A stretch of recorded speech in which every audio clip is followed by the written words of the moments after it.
Om Sadashiva Samarambam Shankaracharya Madhyamam Asmadacharya Parantam Vande Guru Paramparam Ishwaro Guratmeti Multiveda Vibhagne Vyomavad Vyaktadehaya Dakshinamurtaye Namaha Sarva Vedanta Siddhanta Ocharantam Apocharam Govindam Paramananda Satguru Pranatosh Maham Om Shanti Shanti Shanti Om. Bem-vindos novamente todos vocês, oficialmente. Muito boa noite. Então, a gente vai dar continuidade hoje ao capítulo 14, que fala sobre o ser iluminado. Nós estamos na página 229, penúltimo parágrafo, falando sobre os gurus e a gurulatria. Gurulatria também é uma rota fácil de respeitar. Na maioria das sociedades, as pessoas respeitam a inteligência e o conhecimento. Um jiva que não se respeite buscará a aprovação e o respeito dos outros. Embora seja uma impureza mais benigna, os professores que, de outra forma, estão desinteressados em dinheiro ou sexo, podem esperar constantes atos de devoção, o que indica baixa autoestima. Quando você vai a um guru, você já está preparado com a ideia de que ele ou ela sabe mais do que você. Então, você o respeita. Claro, você deve respeitar o seu professor, mas não porque ele ou ela o exige. A impureza menos intuitiva e talvez a mais benigna do self-realizado é o desejo para o amor. Se o desejo de ser amado motivou sua busca e você descobriu maneiras de levar as pessoas a amá-lo, você sentirá que atingiu o ponto quando percebe quem você é. Combinado com sua habilidade anterior, você pode usar sua atratividade recém-descoberta para obter muitas pessoas a amá-lo. Antes que você o saiba, o culto da personalidade será centrado em você. É muito difícil dizer se a atração vem da pureza da mente, dos professores, ou de uma manipulação hábil de devotos famintos de amor por um guru carente. Esse tipo de amor é muito carente. Um sinal é a falta total de apreciação da necessidade de fronteiras. Se você tem esse vasana, você terá pessoas penduradas em você, dia e noite, sugando o amor que vem de você. Você vai encontrar-se completamente exausto, porque você será incapaz de dizer não. E você não vai entender que você pediu por isso. Procurar ou dar qualquer coisa cria um vasana por mais busca e mais doação, porque a vasana não foi neutralizada. Tudo que é necessário para ajudar o mundo a compreender é uma mente pura, que reflete sem esforço a grande sabedoria de Shwara. Interessante, né, gente? Pode ser que o guru não tenha necessariamente a vasana por sexo, né, por poder, mas ele pode ter uma vasana por amor, a carência, né, do amor. Então, essa relação com o professor, ela tem que ser uma relação mais neutra possível, onde o professor, sendo realizado, ele não tem nenhuma dependência emocional do aluno, para o aluno, pelo aluno. Né? Então, o professor realizado é aquele que dá uma aula para 5 pessoas com o mesmo entusiasmo que ele daria para 500 pessoas.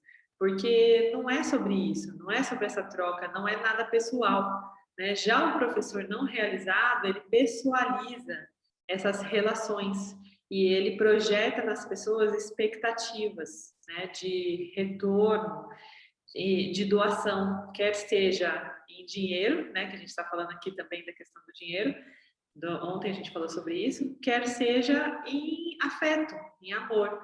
Então, o professor realizado é aquele que está liberto, liberado dessas necessidades, porque essas necessidades fazem parte das 3 primeiras buscas. Então, obviamente, se esse professor está vinculado com alguma dessas buscas, direta ou indiretamente, ele não é um professor realizado. E segundo o Vedanta, então, ele não é um professor qualificado para transmitir o conhecimento.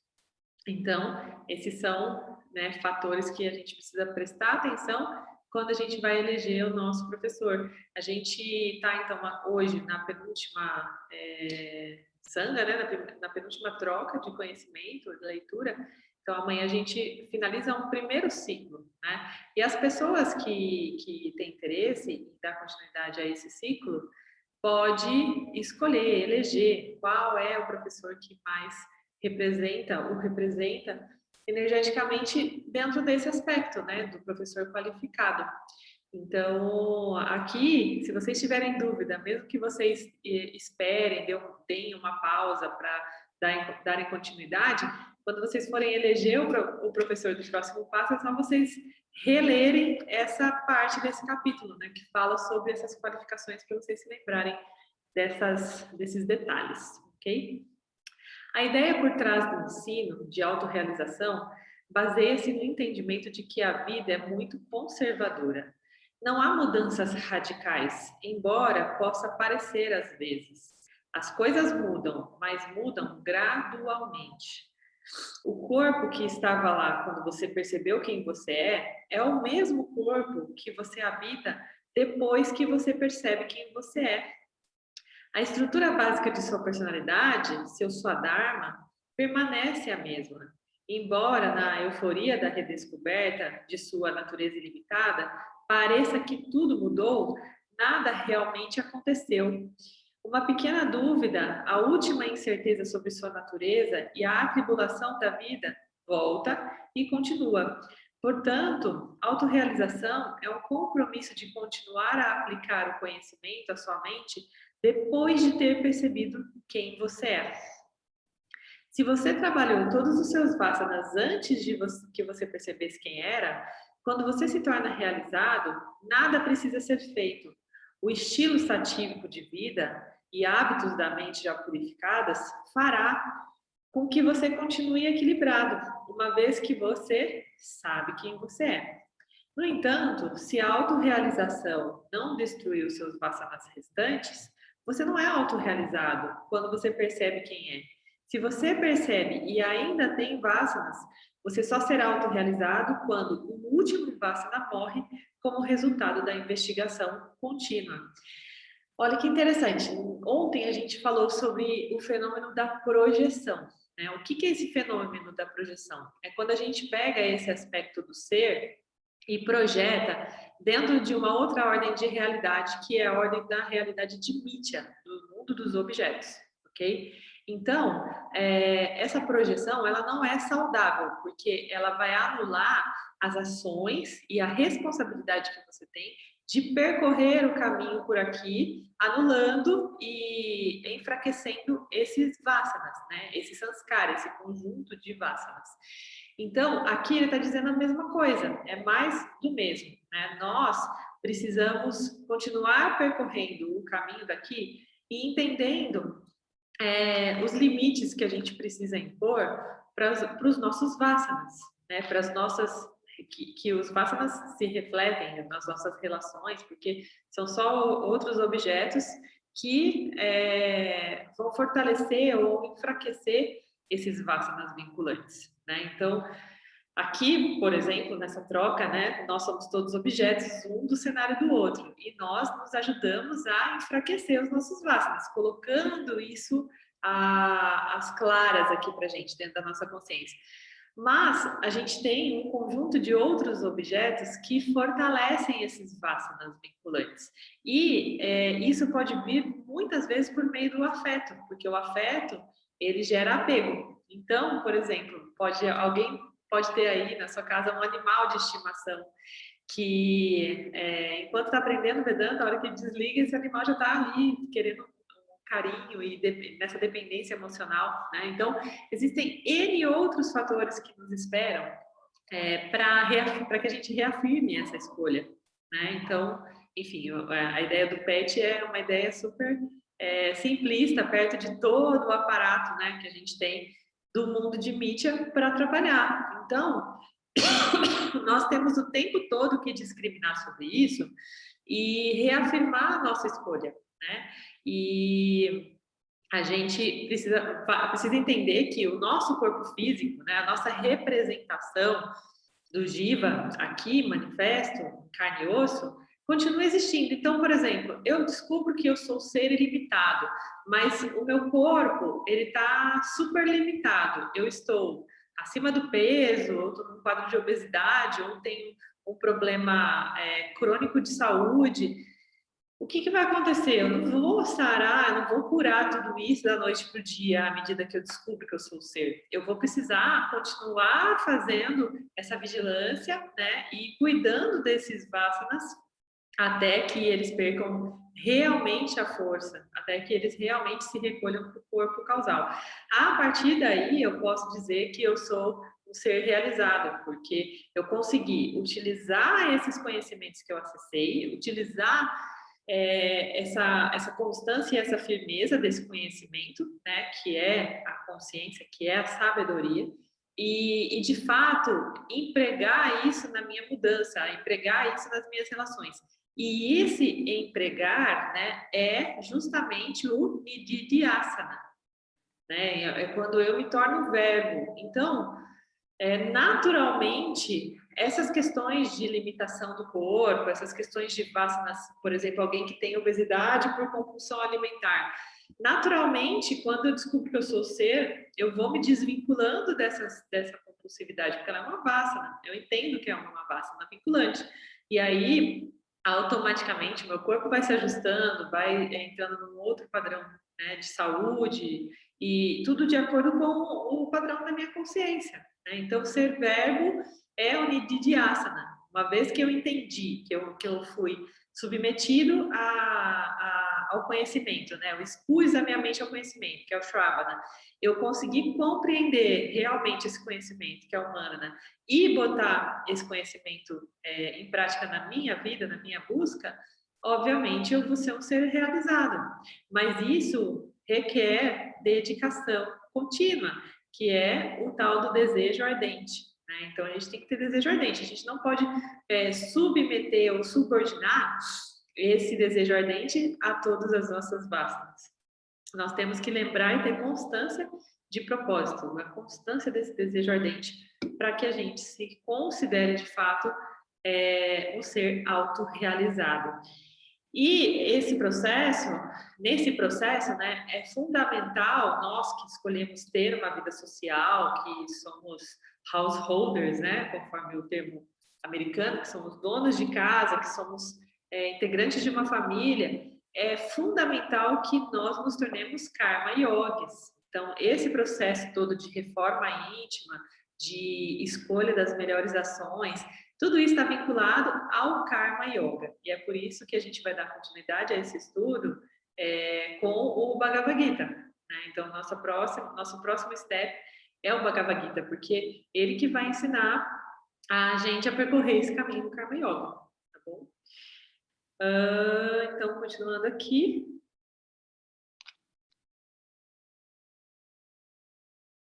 A pessoa autorrealizada. Então, como são essas pessoas iluminadas? Quem fez essa pergunta? Acho que foi a sua ontem, né? Como são, né, as pessoas iluminadas?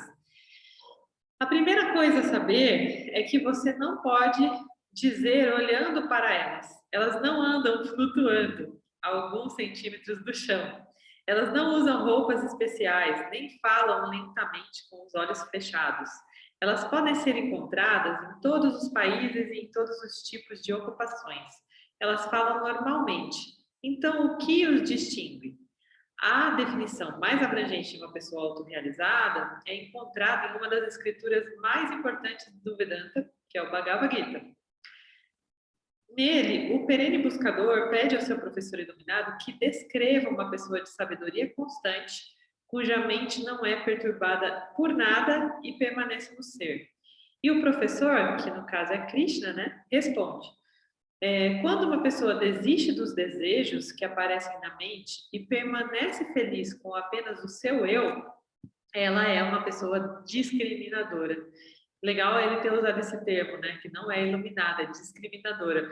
Porque não existe outra forma de se iluminar senão pela discriminação, né? Contínua. A questão em si remove a ideia experiencial e define a iluminação como a sabedoria estável. Por que a palavra sabedoria e não a palavra conhecimento? Não usamos porque conhecimento é apenas conhecimento e só é útil quando tem impacto sobre a mente. Sabedoria é aplicada no autoconhecimento, transforma a mente de um instrumento reativo para um refletor claro de consciência. Então, gente, lá na etapa Nididhyasana, né, que é a contemplação, esse conhecimento se torna sabedoria, porque ele se torna conhecimento aplicado, né? O ser toma para si, consegue assimilar e consegue e passa a ser verbo desse conhecimento, portanto, ele passa a ser sábio desse conhecimento, tá? Então, a sabedoria é o conhecimento aplicado. Que tipo de mente essa pessoa tem? Uma mente que não é perturbada por nada. Por que não está perturbada?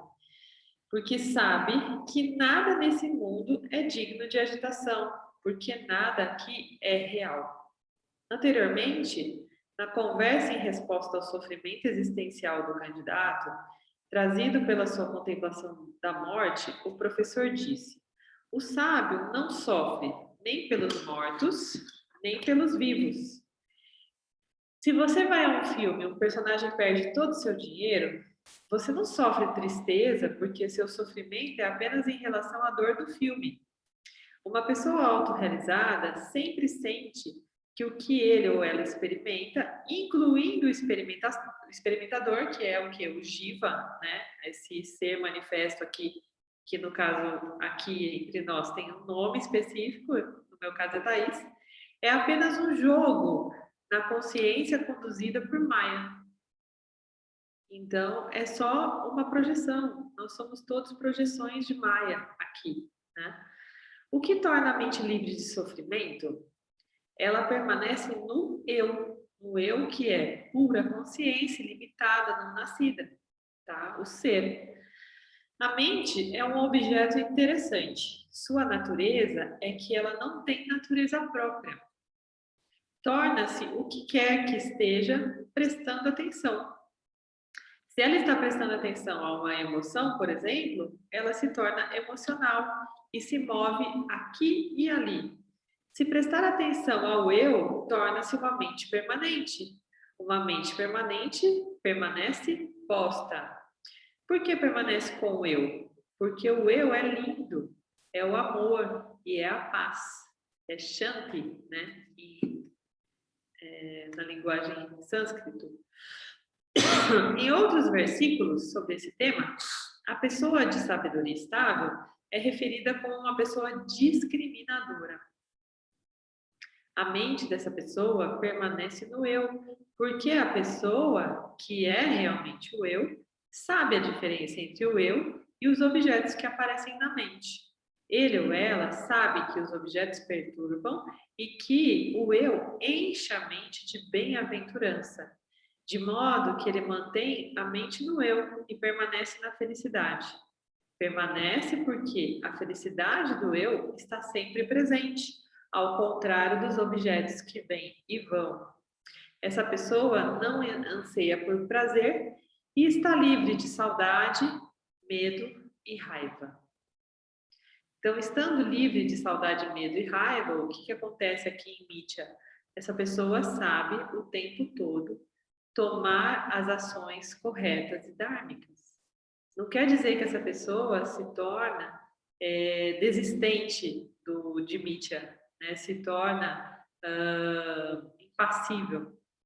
Ela sabe atuar também enquanto ela está aqui em Mitya. Ela sabe dizer não, ela sabe impor limites, ela sabe atuar como Jiva, né? Só que nada disso a tira do caminho. Nada disso abala essa certeza de que ela é o ser. É só isso. E é muito interessante, né, quando eles falam que não é. Se a gente falar, se a gente relacionar a iluminação como um fenômeno, o que a gente estaria fazendo se a gente relacionasse? A gente estaria transformando a iluminação numa experiência, né, num fenômeno experiencial. E não. É tão simples, tão neutro, né, que é refletido apenas nisso, apenas numa estabilidade contínua do conhecimento. Inabalável. Os tolos anseiam por prazer porque não sabem que o eu é para Mazuca, bem-estar ilimitado. Acho que é para Machuca, fala, bem-estar ilimitado. Porque eles se sentem incompletos, jivas, que não se sentem bem sobre si mesmos. Mas quando um jiva percebe o eu, ele ou ela experimenta a completude e totalidade do eu. O eu realizado está livre de medo e raiva. Por que eles são livres? Pela mesma razão de que eles não anseiam por coisas. Eles não precisam de nada para se fazer sentir completo. O desejo é doloroso e a raiva é dolorosa. Se seus desejos são neutralizados, suas raivas também são neutralizadas pelo autoconhecimento, porque o medo e a raiva são apenas desejos frustrados. Essa pessoa está desapegada ao resultado de todas as situações e não se regozija em circunstâncias agradáveis, nem se sentem desconfortáveis em situações desagradáveis, ou seja, eles não sentem um super prazer, né? Eles não demonstram uma identificação com o conforto, com o prazer, com a virtude, do mesmo modo que não demonstram aversão ao desconforto, ao desprazer e etc. A afirmação não diz que uma pessoa autorrealizada experimenta apenas circunstâncias agradáveis. Pesquisadores desinformados imaginam que uma vez que eles ficam iluminados, suas vidas se tornarão um leito de rosas. Esses indivíduos não entendem Ishvara. A compreensão da pessoa autorrealizada leva Ishvara em consideração. Não há escapatória de circunstâncias agradáveis e desagradáveis, porque o iluminado vive no campo do Dharma. Mas as circunstâncias não têm efeito, porque pertencem ao campo e não ao eu. Se um soldado percebe que ele está em uma zona de guerra, sua vida não é afetada, apenas sua relação com ela muda. E se uma pessoa é capaz de retirar seus órgãos dos sentidos, dos objetos de sentido, como uma tartaruga retira seus membros, seu conhecimento é estável. Olha só que interessante, né? Dois pontos aqui que eu queria trazer. A gente vê aqui o exemplo do soldado, porque nos Estados Unidos essa questão bélica é muito mais incentivada, muito mais pragmática do que aqui no Brasil, né?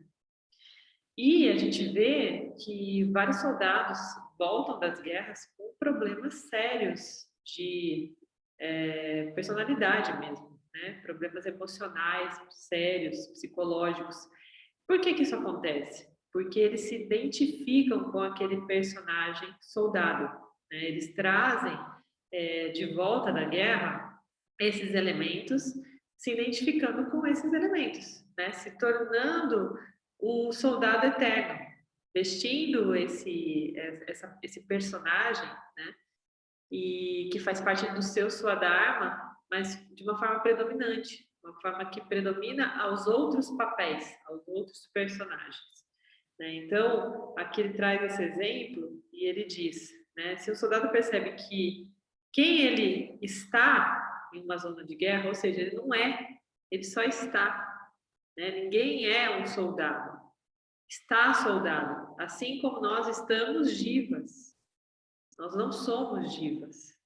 tá? Então, quando a gente se identifica com isso, a gente fica como soldado, a gente se torna um soldado doente emocional, né? Com perturbações psicológicas, psiquiátricas, desarmonias. Então, nós todos somos soldados aqui, enquanto Jivas. Nós estamos manifestados nesse campo de mídia, passando por uma guerra, porque, gente, alguém discorda que isso aqui é uma guerra? Se alguém discordar, pode abrir o áudio aí e contar para mim qual que é o segredo, porque eu não consigo, ainda mais nesse estado que a gente tem vivido, né? Essas últimas frequências que a gente tem recebido.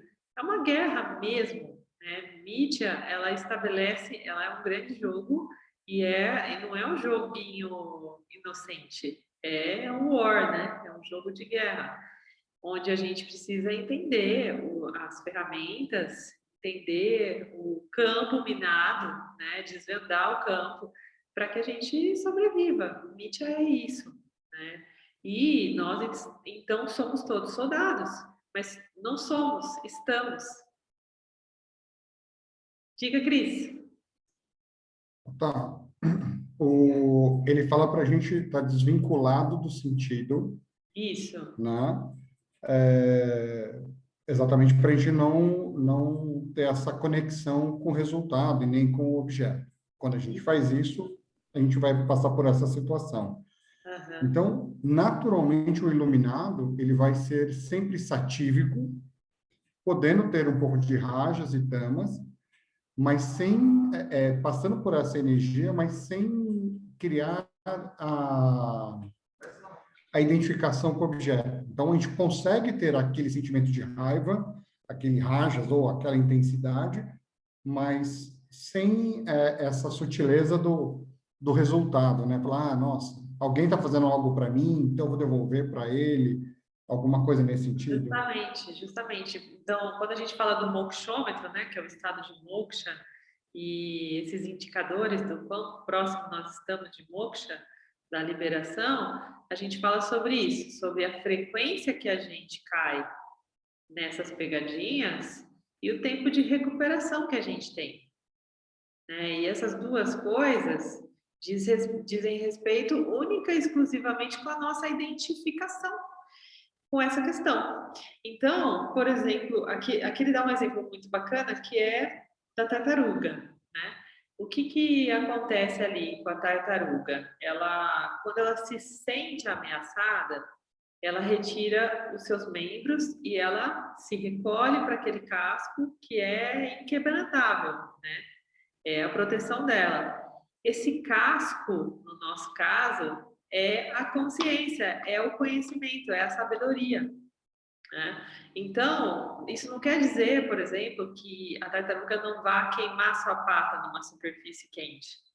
Ela pode vir a sentir o impacto desse mundo exterior, né? Ela pode ser atingida antes de se recolher por uma flecha, ela pode levar uma mordida de um animal, enfim, ela pode sofrer um ataque. Porém, uma vez que ela percebe essa ameaça, ela se recolhe e lá ela fica até se sentir segura de novo. Então, o ser realizado, o indivíduo autorrealizado, é aquele que, uma vez que percebe essas ameaças, ele tem um conhecimento rápido, ele tem um pensamento rápido a respeito disso, uma discriminação rápida. E ele vai intelectualizar isso de uma forma infinitamente mais rápida do que um samsari. De que maneira? Se retirando desses 5 sentidos, né? Não se permitindo ser sequestrado por essa energia e discriminando e retornando à mente a ideia principal, a ideia inicial, a única ideia essencial, que é do ser, da consciência, o ser. Então, é basicamente isso, né? Então, de novo, não quer dizer que a gente será poupado, né? Se algum de nós atingirmos aqui esse estado do ser iluminado, a vida Nietzsche não vai se alterar por conta de nós. Acontece que mídia é aquilo que nós queremos que ela seja, aquilo que nós determinamos que ela seja. Todos os objetos dentro do nosso campo são equivalentes ao significado que a gente dá para eles. Não existe outra A forma. sensação que às vezes vem no primeiro momento é que essa ausência ou esse excesso de ser satívico é você ser indiferente a tudo. Mas você explicou, ficou claro que eu sinto, mas eu só não crio vínculo, né? Então eu não vou virar uma pedra, né? Algo vegetando. É só como eu vou experienciar sem estar achando que é algo para mim ou comigo, né? Sim. E dentro desse contexto do householder, que é aquele que escolhe ser um ser que se relaciona, né? Então não tem como eu ser indiferente. Se eu for indiferente com meu filho, com cada comportamento que ele traz, o que eu vou estar sendo? Adármico, porque eu tenho sua dharma a prezar, né? Então, todos nós temos uma coleção de swadharmas a prezar enquanto a gente está aqui vivendo essa experiência. E o ser iluminado, o indivíduo autorrealizado, ele não se despede do swadharma dele, ele continua cumprindo com o swadharma. Então, ele vai, sim, ter que se posicionar uma série de vezes na vida como um karma yogi, né? Só que a maneira que ele vai fazer isso é sem apego nem aversão. É entendendo que ele aqui está cumprindo com esse Swadharma, que diz respeito a uma faceta dele que pertence a uma ordem de realidade X, que não representa a totalidade do ser dele. Então, imagina o quanto se torna minimalista essas questões, né? Que para muitos muda a vida, transtorna, vira a cabeça, traz uma série de problemas psicológicos, psiquiátricos. Para o ser autorrealizado, isso é um pontinho na parede, sabe? Não tem a relevância. Então, ele transforma o significado disso, por saber que ele é o ser. É isso.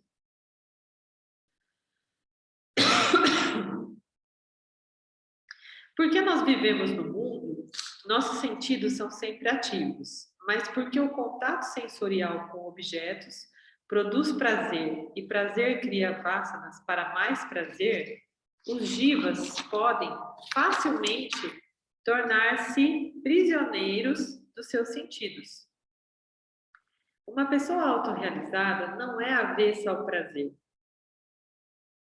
Porque, gente, o avesso ao prazer é a aversão, né? Então, óbvio que não é avesso. O verso implica que seus órgãos dos sentidos estarão conectados aos objetos, mas o autoconhecimento salva o dia porque uma pessoa autorrealizada sabe que o prazer que vem dos objetos é, na verdade, um traço transitório refletido da bem-aventurança eterna da consciência. Ou seja, do mesmo modo que aquele problemão vira um probleminha, aquele prazerzão vira nadinha também. Então, a gente transforma, ressignifica, né, o valor e o tamanho de tudo, tanto do que é desprazer, né, desprazeroso, quanto que é prazeroso. Ok? Experimentar a si mesmo como a fonte dessa felicidade neutraliza a bem-aventurança da Vassana, mas não a bem-aventurança em si. Porque a bem-aventurança em si é a manifestação do ser. Né? A manifestação do ser é bem-aventurança eterna. Para quem não alimenta os sentidos voltam ao eu, deixando o anseio para trás. Tem outro termo, outra forma de dizer isso, que é o Vassana se recolhe ao corpo causal, ou seja, ele volta lá para o inconsciente. Ele se recolhe, ele deixa de aparecer, tá? Quando o eu é conhecido por ser si próprio, mesmo o desejo desaparece. Quando a mente não tenta mais conectar os órgãos dos sentidos com seus respectivos objetos, ela se torna permanentemente equilibrada. O prazer que surge do contato dos órgãos e seus objetos é uma fonte de dor porque começa e termina. Os sábios não o celebram, ou seja, não celebra nem dor nem prazer. Tá? Uma pessoa autorrealizada sabe que os sentidos são impulsionados pela necessidade insaciável de totalidade. Se são negados objetos, eles se voltam para dentro e centram-se no reflexo da bem-aventurança da consciência. Mesmo para uma pessoa que pratica yoga e cujo objetivo é claro, os sentidos podem puxar a mente para longe do self. Mantenha seus sentidos sob controle e contemple o eu, consciência, como uma mente distinta.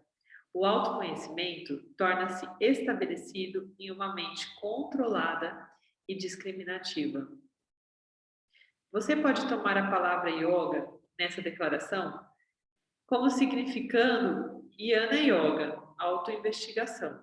Embora o verbo seja dirigido a alguém que se esforça para a libertação, a declaração aplica-se aos indivíduos autorrealizados, na medida em que a discriminação é também o meio para a autorrealização. Uma vez que você tenha percebido quem você é, ainda é possível perder a sua discriminação quando a vinculação de Vassana surge. Então, você precisa continuar a aplicar o conhecimento, se você quer o conhecimento. E, portanto, a felicidade como constantes. Recentemente, um respeitado professor iluminado se declarou pouco esclarecido, pouco depois que sua esposa o deixou por outro homem. Seu esclarecimento parece ocorreu no contexto de um casamento, de forma que nunca tinha sido submetido a inquérito. Ele deve ter assumido a ideia que a sua esposa sempre o amaria. Quando ele percebeu que sua suposição era falsa, seu autoconhecimento o abandonou e ele se tornou emocional. Se ele fosse uma pessoa autorrealizada, nunca teria assumido que uma situação mundana não estava sujeita a mudanças. Além disso, uma pessoa autorrealizada sabe que o amor pelo objeto é, na verdade, amor pelo eu no objeto. E ele teria ficado feliz em vê-la buscar a felicidade de acordo com sua natureza. Finalmente, a não-dualidade significa que a esposa não é outra que o eu, como ele é. E, portanto, que a esposa nunca poderia se separar dele. Uma pessoa autorrealizada sabe que minha esposa, entre aspas, é apenas ignorância, reivindicando para Jiva o que realmente pertence a Ishwara. Então, todos os objetos manifestados aqui em Mitya pertencem a Ishwara, nada é nosso. Né? A gente não pode intitular alguém. E esse mundo do Sansara, ele corre para fazer o quê? Criar mais e mais e mais e mais e infinitos títulos, para que a gente se vincule a esses títulos de maneira compulsória. Né? Então, nós estamos muito acostumados a dizer: ah, é o fulano, o marido da ciclana, ah, é o Beltrano, da empresa X, né? A gente fica o tempo todo vinculando pessoas a coisas, a objetos, a outros objetos. Porque isso faz parte do quê? Dessa samsara que vincula a gente a necessidades de títulos que preservam o nosso ser. Então, os títulos são elementos de preservação, de segurança. Né? As mulheres, por exemplo, elas são praticamente criadas para se casarem, para terem o sobrenome do marido, e tem toda essa questão, né? Toda essa estrutura que está incutida em vários aspectos dessa nossa educação, né? Sansárica.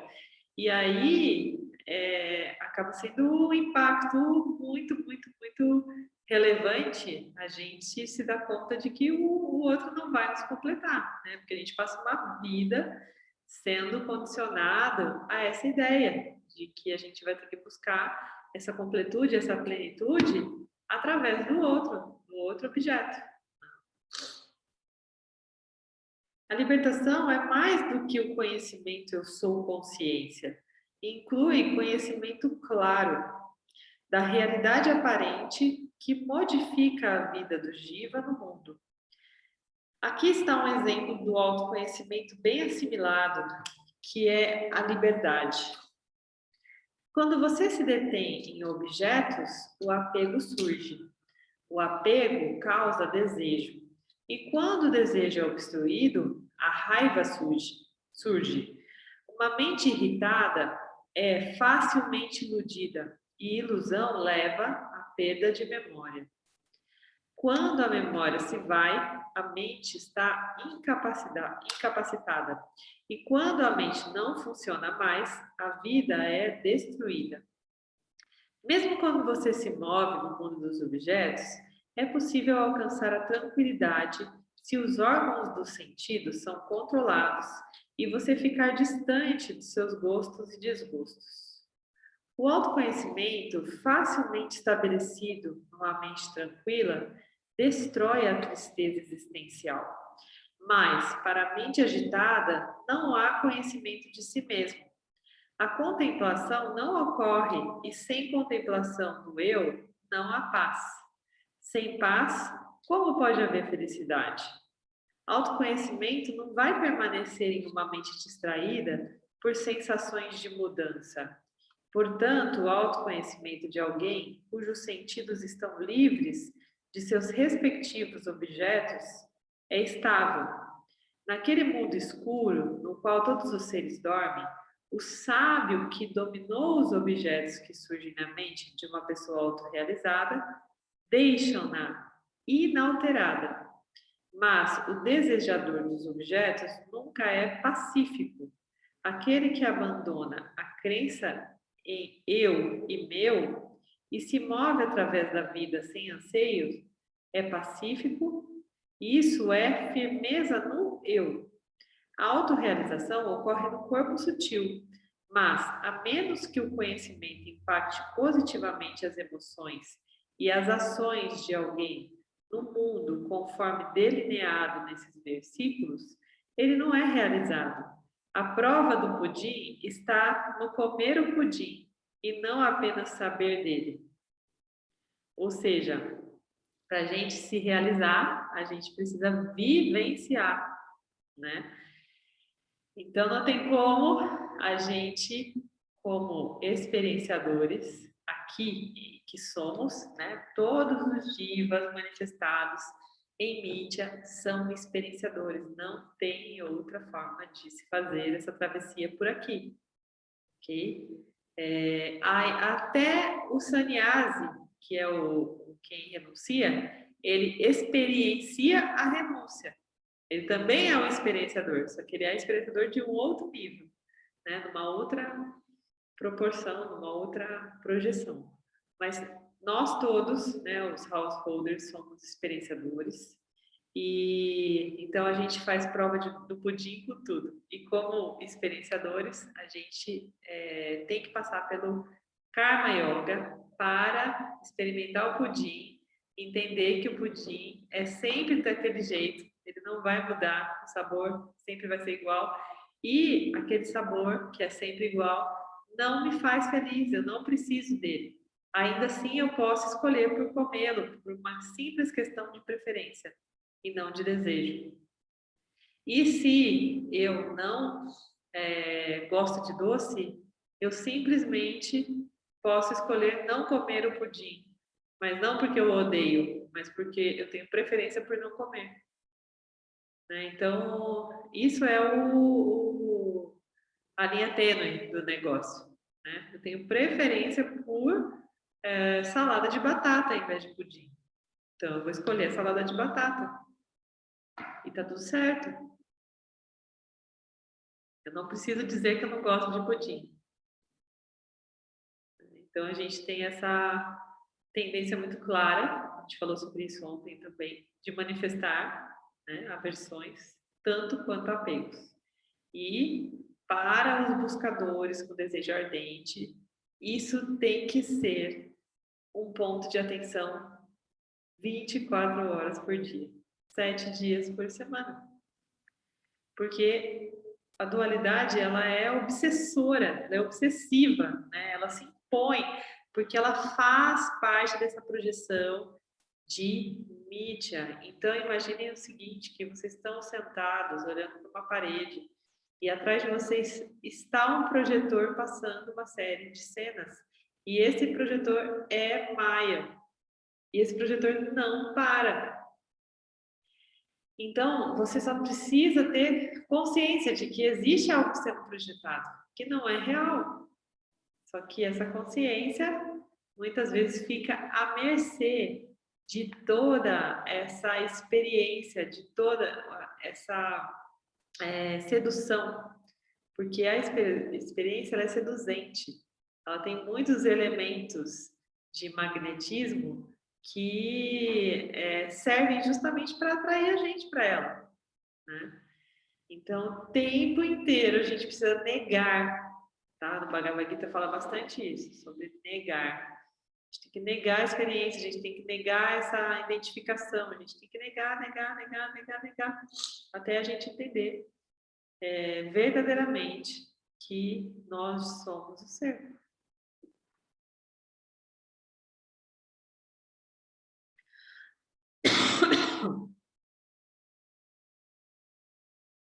Uma pessoa autorrealizada sabe que quando algo está acontecendo na aparente realidade, nada está acontecendo com o eu. É só o projetor, gente, projetando na parede. Por exemplo, um barco no horizonte, rapidamente se deslocando para o mar, parecerá ser imutável para a pessoa que está na beira do mar. Embora aparentemente não haja nada acontecendo, algo está acontecendo. Muita gente pensa que o conhecimento "eu não sou o fazedor" equivale à autorrealização. Na Índia, muitas pessoas acreditam que uma pessoa que se senta em um local por anos a fio é iluminada porque ele ou ela está livre de ações. Mas estar é uma ação, assim como caminhar. Pode dar a aparência de inatividade, mas é uma ação. No entanto, o fazedor não pode deixar de agir. Ele sempre está agindo.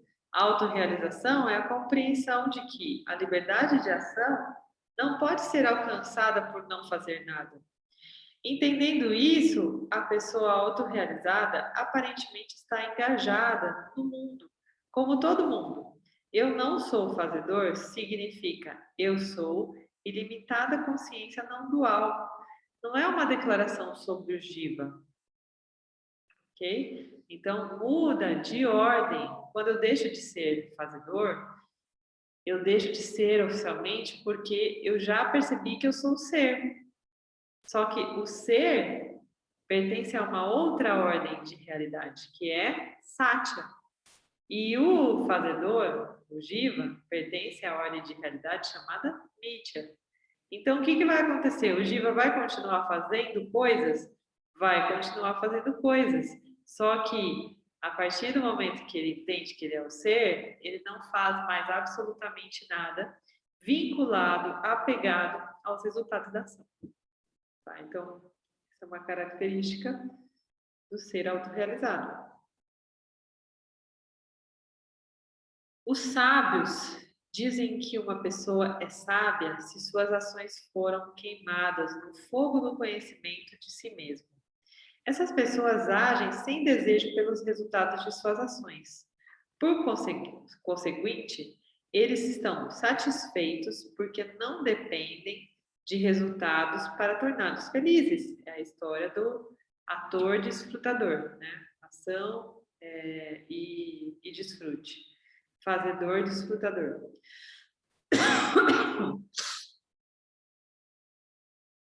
Eles estão livres de ação mesmo quando eles agem. Aqueles que estão livres das expectativas, cujos corpos, mentes e sentidos são bem disciplinados, livres de apego às posses e agem apenas para sustentar o corpo, Estão felizes com o que vem pelo acaso, não afetado pelos opostos, sem inveja, livre de ideais de sucesso e fracasso, e livres da necessidade de agir.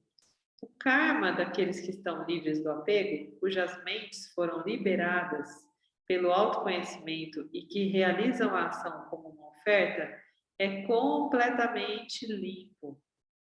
Ou seja, ele queima, né, os vasanas e vai neutralizando esses karmas até que se tornem completamente limpos. Porque os vasanas são retroalimentados justamente pelo desejo, pelas identificações, né? Ou pelas aversões também. Uma pessoa autorrealizada é um karma yogi que não precisa praticar karma yoga para purificar a mente. A atitude é natural, sem esforço. Karma Yoga é apenas uma descrição de como o self sem ação, aparecendo como um jiva habilitado a agir pelo poder de Shwara e Maya, relaciona-se com a ação e seus resultados. Então, a diferença entre ser praticante de Karma Yoga ou simplesmente ser um Karma Yogi é justamente essa. Enquanto sou praticante, eu ainda estou derrapando, eu ainda estou tendo dificuldade nessa identificação de fazedor e disputador, né? Uma vez que eu sou simplesmente um Karma Yogi, eu não tenho mais essas tendências nenhuma, tá? Essa pessoa aparentemente é realmente o eu. Essa pessoa vive de forma diferente de nós no corpo. Não há nenhum sentimento do gênero para ele. Não pensa que possui nada. Ele só age para manter o corpo porque não precisa de nada no mundo. Está aqui para desfrutar. Espera o que precisa chegar a ele. Tem fé completa em Ishvara para cuidar dele. Não quer ser como qualquer outra pessoa. É livre de inveja.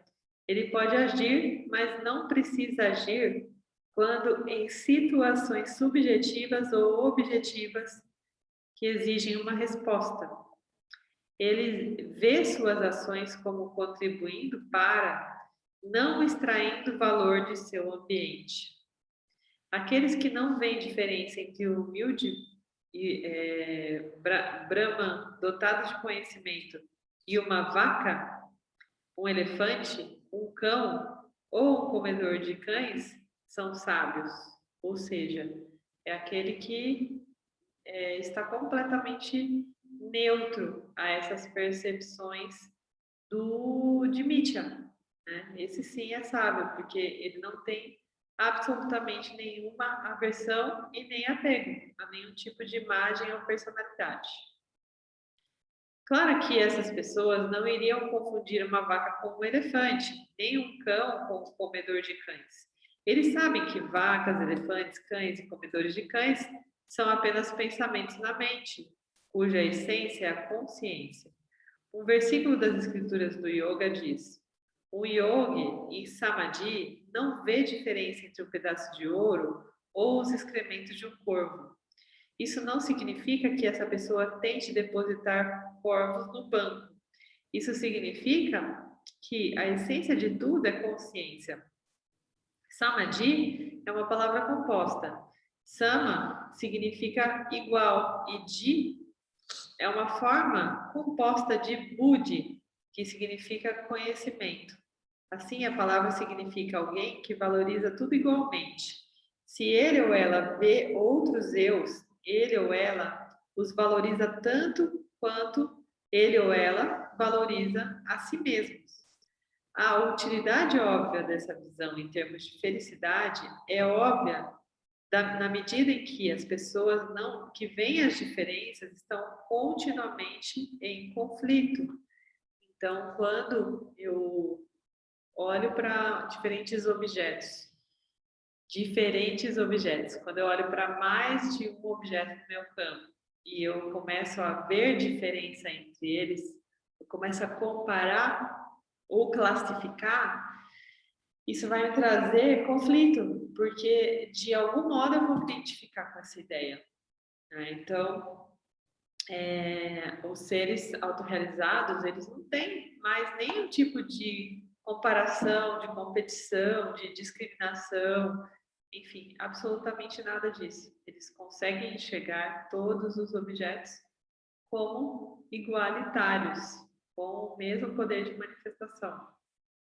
Alguém quer falar alguma coisa sobre isso? Vocês acham que está dando para acompanhar? Está fazendo sentido para vocês? Queria ouvir um pouquinho.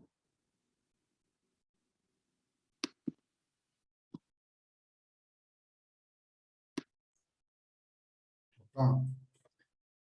Se a gente falar sobre o escambo naquela época, onde eu podia trocar uma vaca por um pato, uma galinha, né?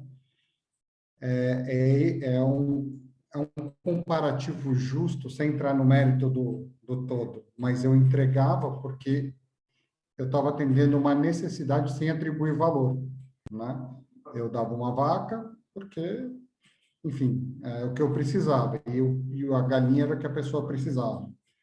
Com o passar do tempo, a gente começou a atribuir valor. Eu preciso de 10 galinhas, 20 galinhas para trocar por uma vaca. É algo nesse sentido, quando ele fala sobre enxergar o mesmo valor. Não é quantitativo, né? No significa atender uma necessidade daquele momento que o campo está me trazendo. É exatamente isso, Cris. Você falou tudo. Esse escambo, a prática do escambo, ela estava pautada única e exclusivamente no senso de utilidade daquele objeto, né? E do mesmo modo, dentro do nosso cenário, todos os objetos que aparecem, eles têm um motivo por estar no nosso cenário. Eles têm uma utilidade. E quando a gente não se apega ao valor, enfim, ao tamanho, ao significado, não perde tempo tentando dar significado ao objeto, a gente consegue ir direto ao ponto, entender qual é a mensagem daquele objeto, qual é o motivo daquele objeto estar aparecendo no meu campo, sem nenhum tipo de apego, sem nenhum tipo de desejo, sem nenhum tipo de aversão. Só entendendo a utilidade daquele objeto. Faz todo sentido, gostei bastante dessa analogia. Total sentido.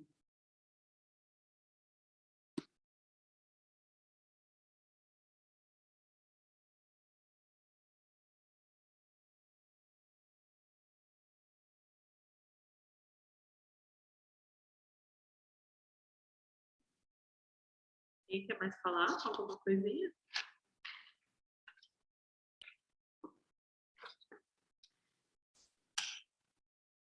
Alguém está em dúvida, está achando complicado ou complexo esse ensinamento sobre a pessoa iluminada?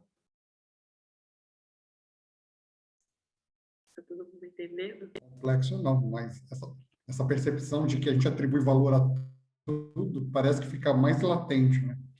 Eu começo a olhar para as coisas da minha vida, tento encontrar algo que eu não atribuo valor, até murcho, né? Que eu também acabo tendo apego ao... E o mais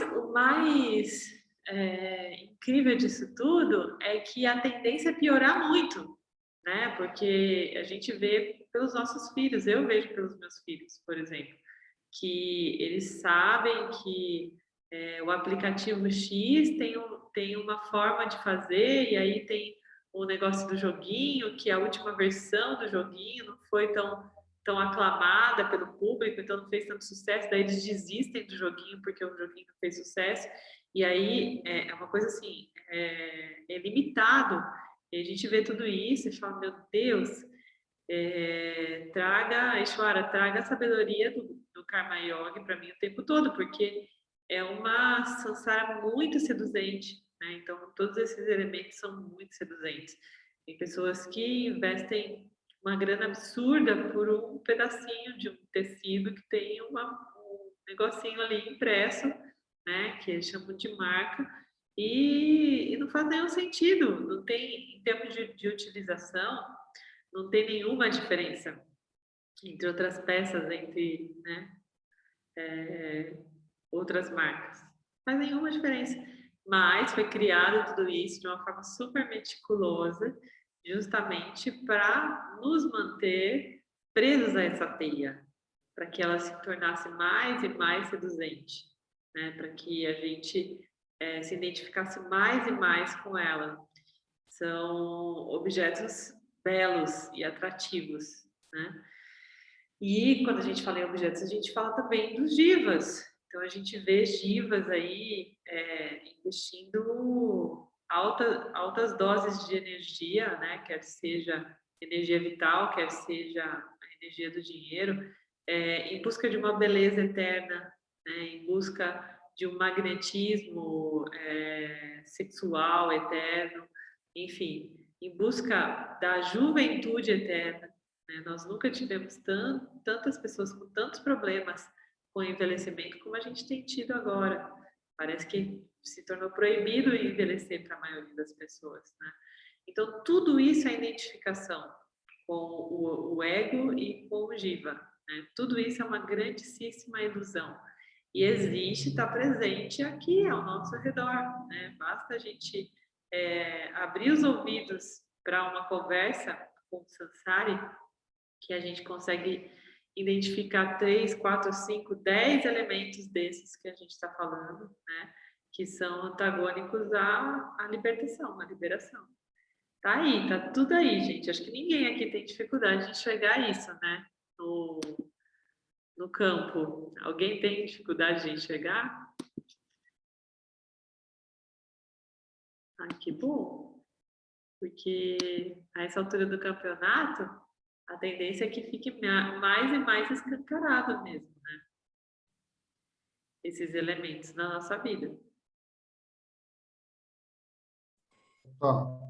Eu acho que o grande desafio, vou falar por mim, são aquelas relações, como você falou, de filho, né? Que é onde a gente tem que cumprir nosso Dharma, né?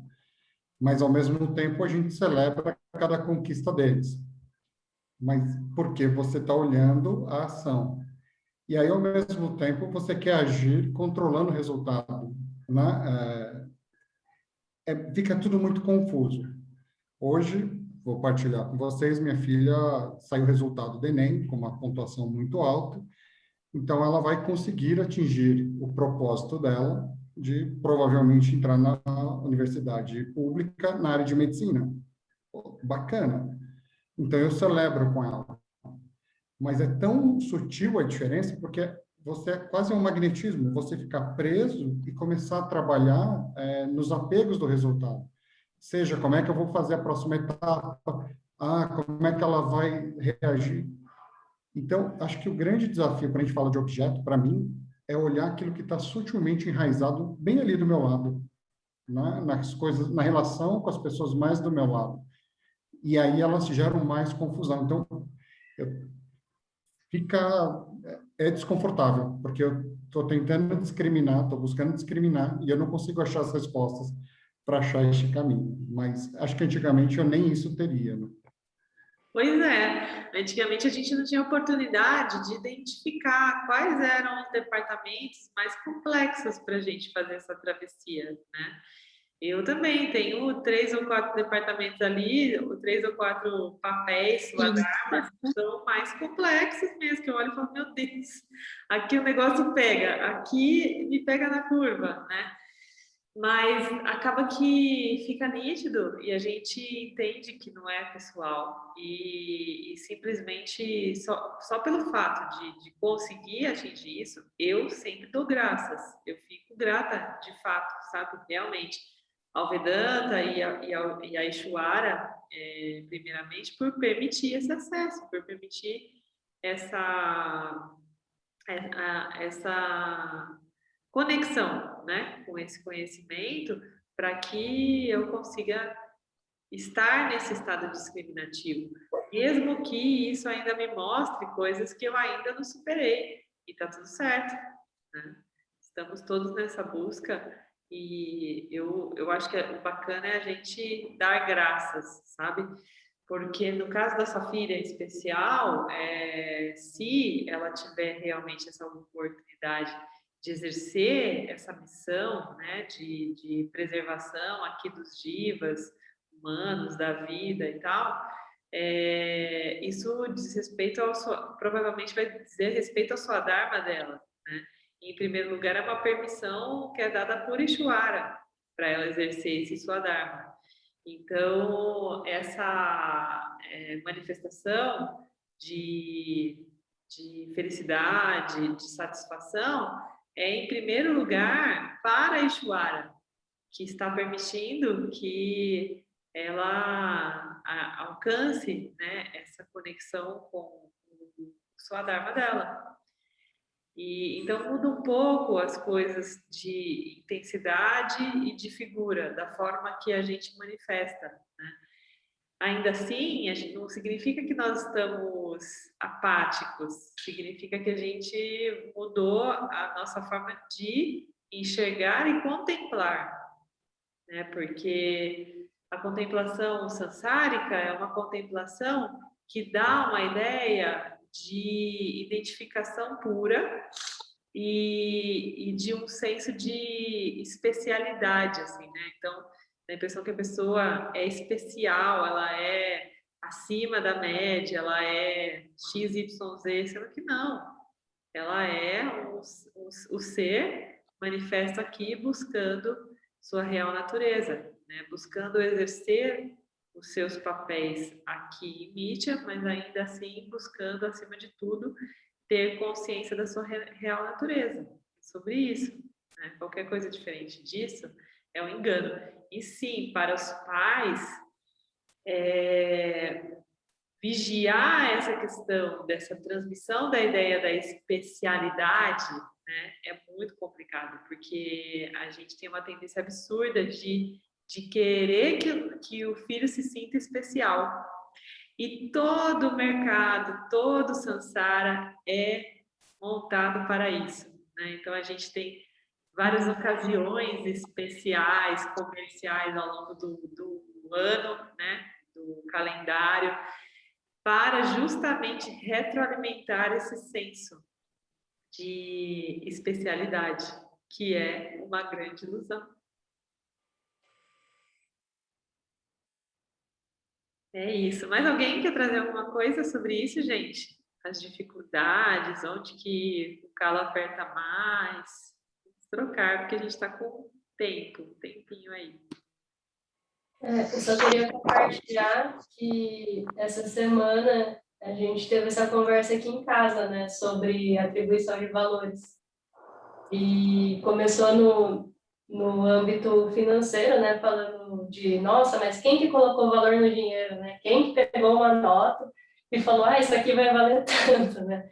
E até chegar no valor do ser humano, assim, foi muito interessante. Agora, lendo esse capítulo, eu tô aqui dando risada, falando assim, caramba, né? A gente estava realmente, assim, né, sentando e conversando sobre atribuição de valores e, de fato, a gente como ser humano, assim, né, estando aqui em mídia, né, com o Maia atuando o tempo inteiro, né, em cima da gente, assim, a gente começa a dar valor a tanta coisa que não precisa, né, que é como o Cris falou, né, antigamente tinha o escampo que você tinha uma vaca, se você quisesse trocar a vaca por uma maçã, tinha o mesmo valor, né, se quisesse trocar sei lá, você achasse uma barra de ouro e você quisesse trocar por uma semente, você ia ter o mesmo valor, né? Em algum momento a gente começou a colocar muito mais valor no objeto e a partir disso foram se criando todos os desejos e aversões, né? Que a gente acaba sendo escravo hoje em dia, né? Então eu só queria compartilhar isso, assim, porque eu achei muito... Eu estou encantada, assim, com esse capítulo, de verdade. Super sincrônico, né? Isso é sinal de que esse conhecimento ele é etérico mesmo, ele está presente. E a gente tinha falado ontem, Tati, justamente isso, que tem muita gente vivendo Vedanta simplesmente só não sabendo o que se chama Vedanta, né? mas vivendo esse conhecimento de uma forma pragmática. Então, faz todo sentido. Tem muita gente questionando o valor das coisas, tem muita gente tentando entender aí como que as coisas acontecem. Tem muita gente que já entendeu com outras palavras que talvez não tenham um título específico, sem saber que é Vedanta.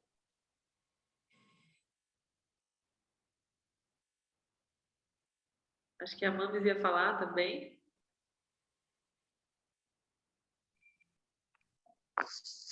Então, eu ia falar o seguinte, dá para ouvir bem, sim? Dá. Está me ouvindo?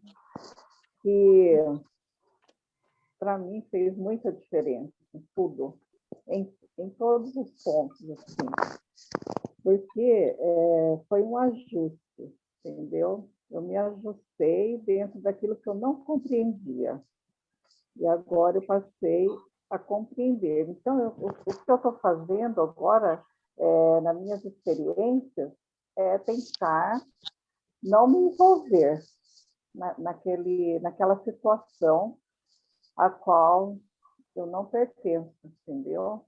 Então, eu estou respeitando muito mais o ser humano, assim, o Giva, né, no caso, que está ali compartilhando comigo, que está caminhando comigo, a ponto de eu estar tão diferente que o Carlos, no caso, né, ele veio, essa semana aconteceu assim uma situação, e eu estava tão tranquila com tudo que ele chegou a me policiar 3 vezes para ver se eu estava bem, para ver se estava tudo bem, de tão diferente que eu estava. Ele chegou aí 3 vezes e perguntou para mim, está tudo bem? Eu falei, está tudo bem, tá tudo bem. Né? E assim, é incrível quando você vê assim, que as pessoas vão notando que você realmente mudou, está mudada, está diferente. Começa a despertar nas pessoas o porquê que está assim.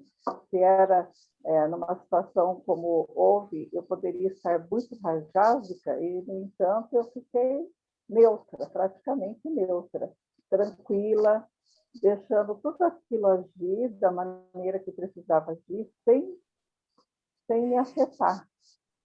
E eu gosto muito dessa sensação, para mim tem sido muito bom. E, assim, eu estou bastante empenhada em cada vez estudar mais para poder dominar essa forma de falar, né? Eu ainda não tenho muito esse domínio com essas palavras, mas por isso que eu falo pouco, mas eu entendo tudo, está tudo bem.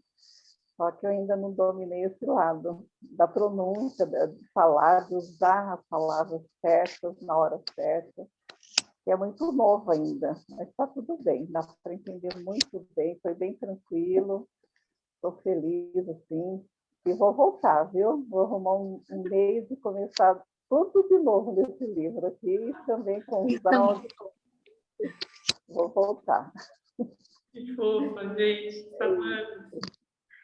Então, é tudo muito novo, né, mano? Porque a gente começou a ver, acho que agora tá completando 1 ano e alguma coisa, eu e o Mário, e você começou a ver depois ainda, né? E tudo é um conhecimento que tem termos muito específicos. Mas o próprio James, que é o autor desse livro, ele diz que nós não podemos perder a nossa energia se apegando a essas pronúncias ou né, a forma correta de absolutamente nada. O que a gente faz é um exercício aqui da pronúncia justamente para que a gente assimile mesmo e entenda e consiga perceber, né, o significado. Agora, entender o significado é muito, muito mais relevante do que saber pronunciar, né?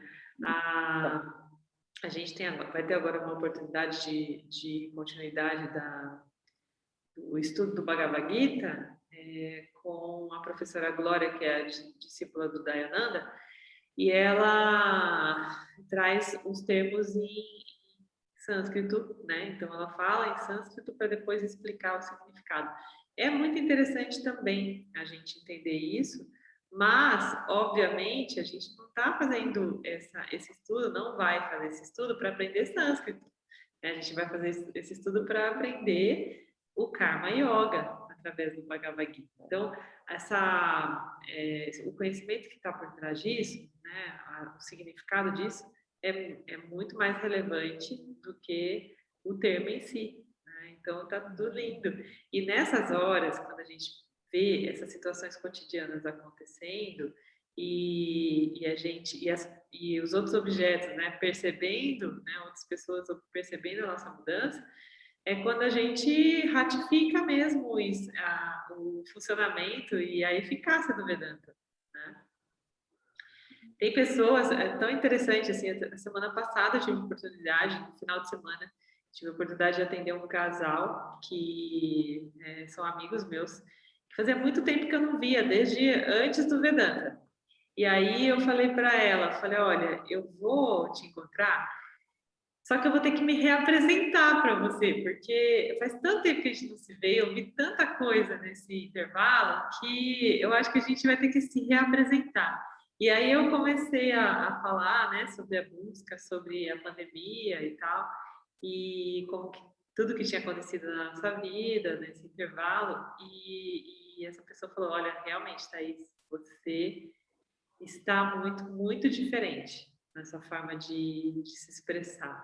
E eu vejo que tem a ver com uma exposição mais desapegada, sabe?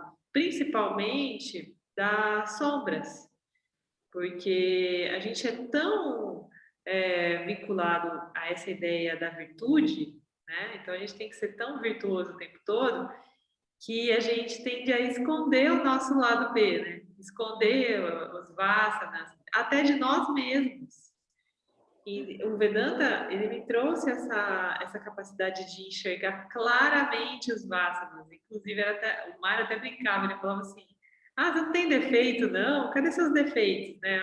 Antes do Vedanta, ele falava isso.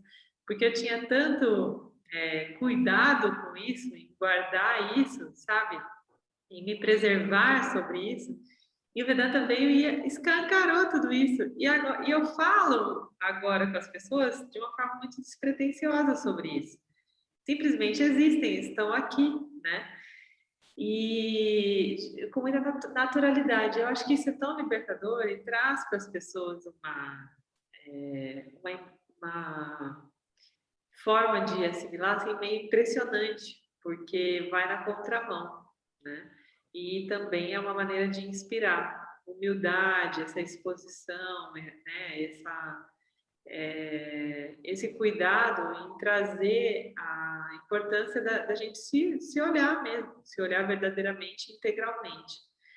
Então, sim, nas manifestações diárias a gente vai percebendo claramente, né, esse desapego, a aversão também, né, o desapego à aversão, que é o que precisa acontecer. Mais alguém, gente, quer trazer alguma coisinha?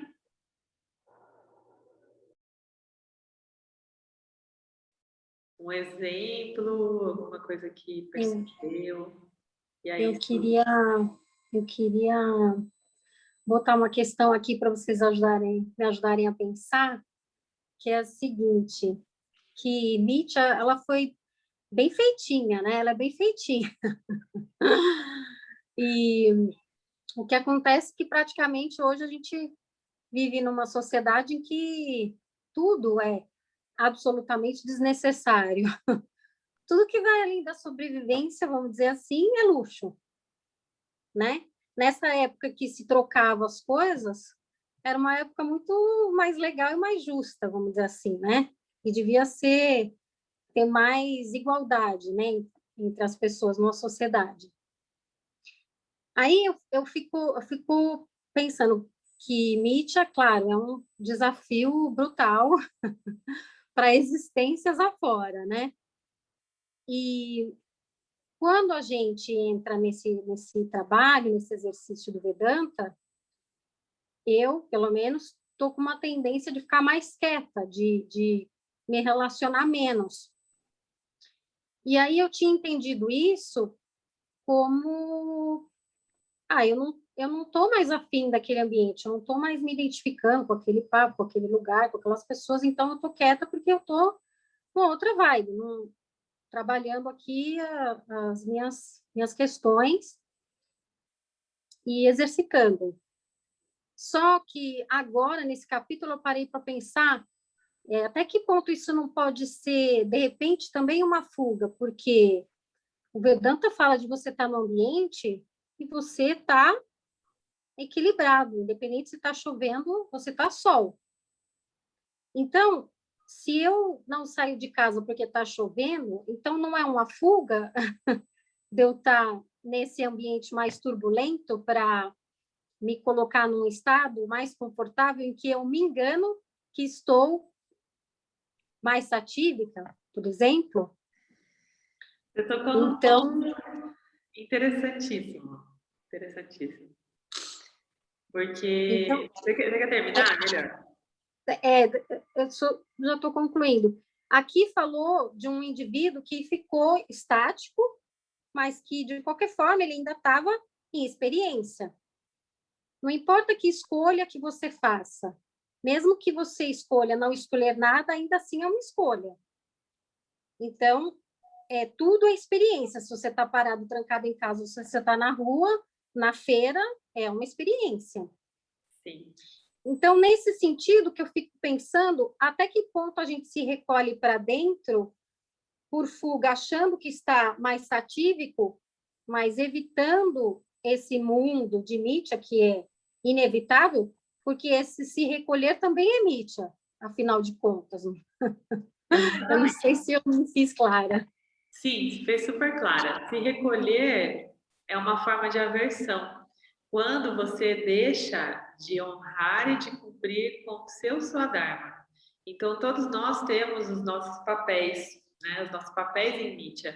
Então, se você está falando, por exemplo, de um círculo de pessoas da sua esfera profissional, e você se abstém desse círculo, você se aliena desse círculo, você está deixando de ter a oportunidade de colaborar com esse círculo, que é o campo em manifestação também, né?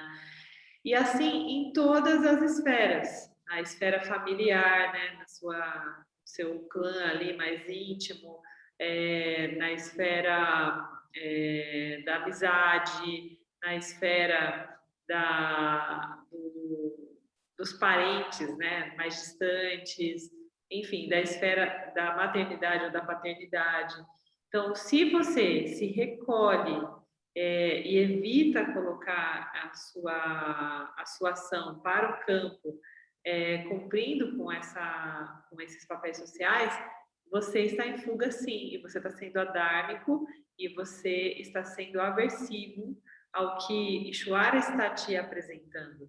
Então, aquelas pessoas, e isso é uma outra coisa, né, que a gente tem que considerar, os objetos que estão pairando no seu campo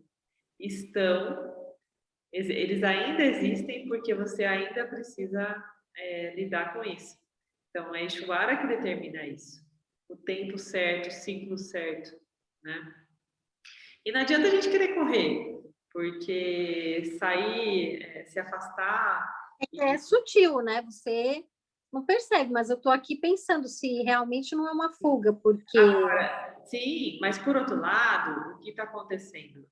Muito provavelmente seja uma fuga sim, Su, mas é um movimento tanto natural que é como que você estivesse tomando um fôlego, tomando uma distância para poder aprimorar sua discriminação. Só que esse processo ele só vai ser concluído com sucesso quando você tiver capacidade de se reintegrar nesse campo e acomodar a realidade e a ignorância de todas as pessoas de uma maneira satírica. Né? Então, a acomodação, a gente viu lá nos valores, é um dos valores do indivíduo vedantino, né? É que é a capacidade de acolher cada indivíduo na sua ignorância, sem aversão, sem apego, né? E tá tudo certo. Então, sim, é legítimo que você tome uma distância, que você se tranque um pouco mais para dentro, seja mais introspectivo por um tempo, sim, só que faça isso de maneira consciente, porque se você não tiver com essa consciência, isso pode se tornar um vasana por fuga, né? Um vasana por conhecimento, e o conhecimento não pode ser um vasana.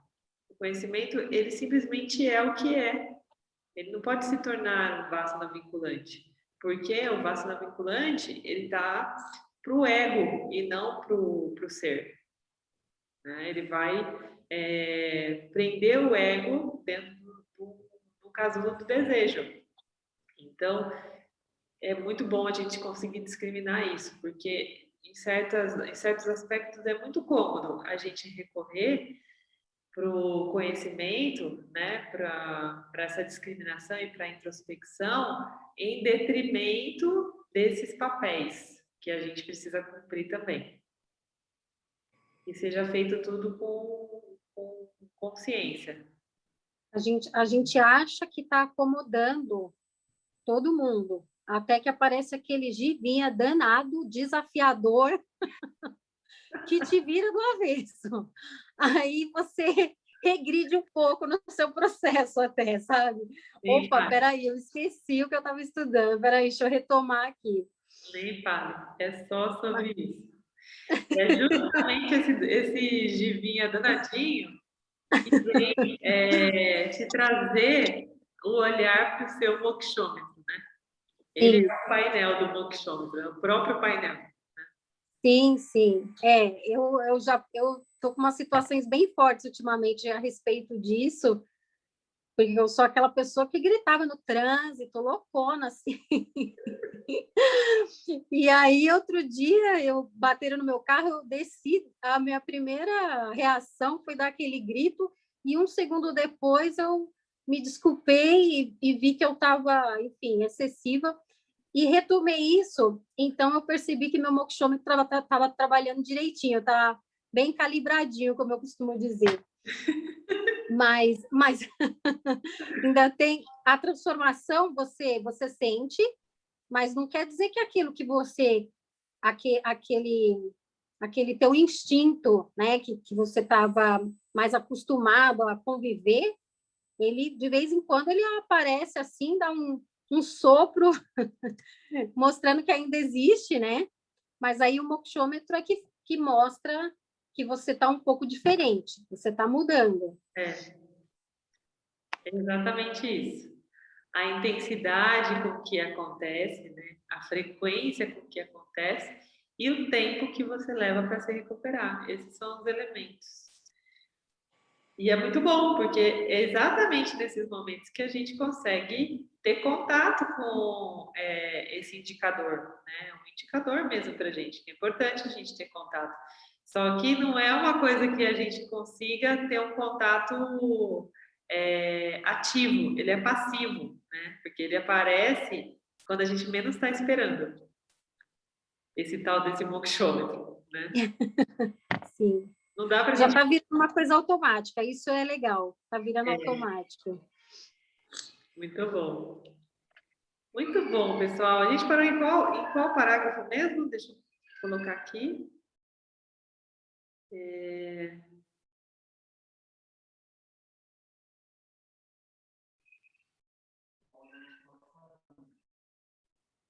Tá saindo? Agora tá. Tá. Oi. Eu percebi que eu tive um processo inverso no caso da Surama, né? Eu sentia que eu tinha essa necessidade de estar sempre com as pessoas.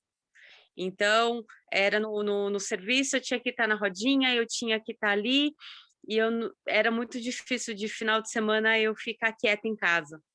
Então, eu sempre tinha eventos de sexta, sábado, domingo, sexta, sábado, domingo. Então, eu emendava a semana, e não era nem festas, mas era assim, estar com pessoas. E eu percebi que logo assim, depois do Vedanta, eu tive uma introspecção. Então, para mim era uma fuga estar com as pessoas, né? Uma fuga de mim, de olhar para dentro. Então, eu acho que é encontrar o equilíbrio mesmo, né? E hoje, tem uma festa, tem um evento, né? Eu vou. Mas eu não tô afim, mas não é aquela coisa assim, eu preciso, né? Aham. Então é mais leve. Então eu tinha essa necessidade de estar no meio da muvuca, de ser social, e até a forma assim de eu me portar mesmo. Eu era muito falante, ainda sou um pouco, mas eu era muito pior, né? Então houve essa mudança também. Eu sinto muito, muito forte isso. Sim, porque isso é rajas, né? É rajas que faz a gente ficar extrovertendo a mente dessa maneira. Então, uma vez que você tem consciência desse guna, você consegue ir regulando ele na sua vida, né? Para cada ser, para cada jiva, na verdade, ele vai se manifestar de uma maneira diferente, né? Não é idêntico para mais de uma pessoa, né? Tem as nuances de expressão desse rajas. Então, cada um tem essa forma de expressar. E é muito legal quando a gente consegue identificar isso, né? E ir ajustando. E aí isso traz alguns efeitos. Então, nesse caso, é legítimo. Você está escolhendo fazer isso porque você entendeu que isso era um Vassana vinculante. Você tinha Vassana pela sociabilização, né? Vassana que, na verdade, é pela virtude. Quem está preso a essa virtude, né, de ser reconhecido como bom amigo, como parceiro, como, né, uma pessoa incrível e que está sempre ali e tal, presente, e isso é um Vassana por virtude. Então, você conseguir identificar isso, você entende que é um caminho natural se recolher, né, não depender disso mais para se reconhecer, né, o ser verdadeiramente. Muito bom. É muito bom quando a gente consegue trazer, né, questões práticas, pragmáticas, porque ilustra com muito mais riqueza esse processo, né? E a essa altura, vários de nós já passamos, não todos, passamos situações onde tudo isso ficou muito evidente e a gente consegue trazendo essas evidências, fica melhor também para o outro entender, porque não vai ser idêntico, mas pode ter um elemento ou outro que se conecte, né? E que amplie a nossa consciência. Eu ouvindo vocês falarem, eu vou identificando N coisas também no meu campo, sabe? Que está sendo manifestado com uma pequena diferença, com uma pequena variação, mas que tem ali a mesma causa raiz, né? Então é muito legal, é muito construtivo. Gratidão, então, pela partilha de hoje. Vamos encerrar por hoje. Qual que foi o parágrafo mesmo que a gente parou, gente? Se você está desperto para o eu, é aqui mesmo? A gente falou tanta coisa que eu não lembro. É esse mesmo. Se você está desperto para o eu, né? Sim. Então, a gente parou aqui no antepenúltimo, no quarto de baixo para cima, da página 234. Então, a gente vai terminar amanhã, provavelmente, um pouco mais cedo, tá? Do que a gente está terminando hoje, um pouco menos de 1h30, porque falta pouquinho para a gente ler. E vou fazer um resumo amanhã desse capítulo, para a gente começar falando sobre esse resumo. Vocês me lembrem sobre isso, tá, gente? Para que fique bem, bem ilustrado, para a gente fechar com chave de ouro aí esse capítulo 14. Mas amanhã tem a festa de despedida, gente. É verdade. Bom, quer fazer uma confraternização de diploma de iluminação. Ai, muito bom. E o Val faz a comida. Fala, se você fizer a comida, eu vou. Que eu ainda tenho essa vassana. Ai, manifestando então a nossa plenitude. Om Purnamada Purnamida Purnamudachyate Purnasya Purnamadaya Purnameva Vashishate. Om Shanti, Shanti, Shanti. Gratidão, nos vemos então logo mais amanhã, nossa última parte do processo.